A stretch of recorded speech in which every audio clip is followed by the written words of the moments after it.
Is it just me, or do you guys not care one single iota about both the fact that the writers and actors are on strike and that we might not get the typical fall slate of new and returning shows? Does anyone care that the production of new woke movies has been put on hold? Does anyone care that you aren't and won't be getting new episodes of late night talk shows? Does anyone actually watch the news media anymore? Are you sad that you might not get new episodes of the typical TV show that loves to preach to you about social justice, what you should think, and how you should live? While the answer to all of those questions appears to be no from the general consensus, they did this to themselves and basically performed seppuku on their respective industries. You know, I really couldn't blame Elaine if she wanted a career. Hey folks, your resident man in black is back again for a new edition of the best kept secret in the conservative movement, things that need to be said. For MRC-TV, I'm Nick Kangadis. Really quick, head on over to Rumble and subscribe to our channel and hit that plus button. And no matter where you watch our videos, please share, like, and don't be afraid to leave a comment. I actually read what you guys have to say and I occasionally respond, so don't be shy. Now, on with the show. Right off the bat, let's get the worst failures out of the way, the establishment media. While these people have never been trustworthy, and yes, I'm including back in the day with people like Edward R. Murrow and Walter Cronkite, the past 8 years of the lifespan of said media has only cemented that they are the enemy of the people. Whether it was Rachel Maddow pushing Hillary Clinton and the DNC's false Russian collusion narrative, Russian, Moscow, Russian, Russia, Putin, Russian, or the media's demonization of a 15-year-old boy being harassed by activist race hustlers. Do you feel that you owe anybody an apology? Do you see your own fault in any way? You could hear the black Hebrew Israelites shouting things. Racist things at the white people. And They the were white shouting people, racist things. And the white people were shouting racist things back at the black Hebrews. Phillips couldn't be specific about what the boys shouted, and so far, no video evidence has emerged supporting his claims. You see a video of a kid who has a Native American man who's playing his drum, and these kids are around the guy, and they're all jeering and they're dancing. He's got this smug look on his face, and let's not lie, everyone that sees that smug look wants to punch that kid. Or even their racial outrage over something that never happened. CNN's social media pages ate the story up without an allegedly to be found. The New York Times, too, leaned in hard on the story. The American ABC also pushed the narrative hard, calling it, quote, a brutal attack. How do they expect people to continue to blindly accept what they're reporting? And this isn't new. The New York Times man in Moscow, Walter Duranty, played cover for Joseph Stalin back in the day and the atrocities he carried out on his own people and that of those in neighboring countries. I don't think they realize that they're not the only ballgame in town anymore. With the advancement of technology and the ease of the internet, information, if you know how to look for the correct versions of stories, is literally at our fingertips. So bye, news media. I doubt it, but maybe one day you'll be able to get better ratings than the big podcasts. Again, highly doubtful. Then you have streaming services. They have been consolidating for years now, but also they're losing money hand over foot because people don't want to have to pay monthly fees for programming that was initially supposed to be ad-free, only to see that go bye-bye. Not only that, but the programming, frankly, sucks. It could be Amazon's Lord of the Rings abomination, in which we had to recognize that there was a black dwarf in the cast. What did we learn about woman dwarves that we didn't know through your portrayal? Well, we learned that they exist. Right there. And thank you so much, Angelique, for noticing and acknowledging the fact that this is the first time that we see a woman and the first time that we see a black woman in this area and this world and these works of Tolkien. Or whether it's another poorly written drama with Marvel or Star Wars makeup caked on it, or even if a show does get popular, the writers usually ruin it in the third season, making it unwatchable going forward. Want an example of how hard these platforms are failing? Higher-ups at Disney believe Bob Iger is going to sell Disney to Apple.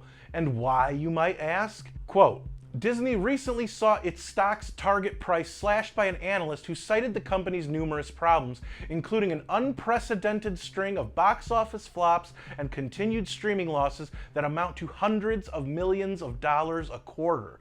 Like other legacy studios, Disney is betting the farm on streaming entertainment in the hopes of turning fans into lifelong paying subscribers. But streaming is fast turning into a digital money pit as studios keep pumping out content that is flopping with viewers, unquote. So there's that.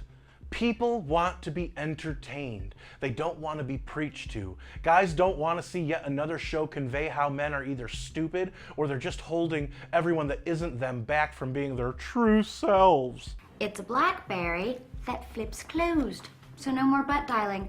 Yay! Yay! Women don't want to see and hear how a dude dressed up playing make-believe as a woman is just as valid as they are.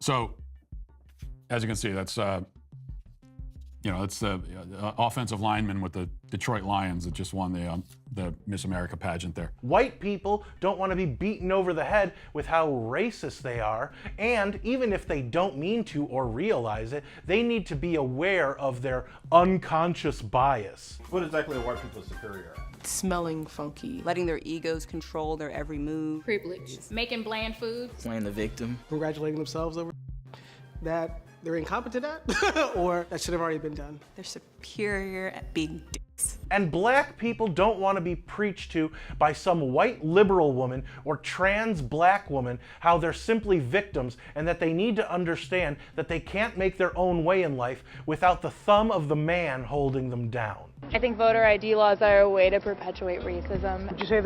Would you go as far as say those laws are racist? For sure. These type of people don't live in areas with easy access to DMVs or other places where they can get identification. You can always get IDs you do over the internet. Does that also make it difficult for black people in particular? Yeah, you have to have access to the internet. You have to be able to pay an internet service provider for a certain fee. And what I just said above can go for the rest of Hollywood and the entertainment industry too. Which brings us to the current situation Hollywood finds itself in. On strike. Whether it's the writers or the actors, no one seems to care or have even noticed that they're on strike. Oh, but if you're a Californian, you might care very soon. The California State Senate passed a bill in an attempt to give striking writers and actors unemployment insurance benefits up to $450 a week. But they chose to go on strike. If these unions care so much about their workers, why don't they give these people that money instead of the taxpayer? Oh, that's right. Because unions are a ripoff that serve no one except their own greedy, money-grubbing coffers. Speaking of greed, it might behoove the tech and entertainment industries not to whore themselves out to globalist, cancerous corporations that are drains on our society like BlackRock and Vanguard, all in an effort to keep their meaningless ESG scores high. We're going to have to force change. That again was the head of BlackRock, who just so happens to own a sizable portion of stock in Apple, Disney, Google, Amazon, Netflix, Warner Brothers, Paramount. I could go on. And let's not forget Vanguard's in there too. And somehow Vanguard owns more BlackRock stock in BlackRock than BlackRock. And this is happening all through the entertainment industry, all through mainstream media, all through big tech, and all through our entire society. That's why giant corporations who are supposed to be in competition with each other all have very similar messaging, and that's why so many of our favorite properties are being reimagined for a modern audience. Plus, and this is my final point, those of us, yours truly included, who haven't gone all in on streaming services have libraries of content we can watch and enjoy that would last us the rest of our lives if you combine the volume of content between social media and the aforementioned streaming services. Not to mention that people do actually go outside once in a while to make sure that nature still exists. Hollywood, big corporations, and the establishment media have overplayed their hands and misjudged just how much of a hold they have on all of us. And it's their own fault. Maybe if they didn't constantly insult the audience, lie to them on a regular basis, and preach about being on the right side of history, they might have more than 5 movies a year that turn a profit. They might not have to deal with boycotts over the perversions they put in family entertainment. And they might have more than the typical sheeple believe what they report to us. In my opinion, Hollywood could cease to exist tomorrow, and I'd be just fine with it.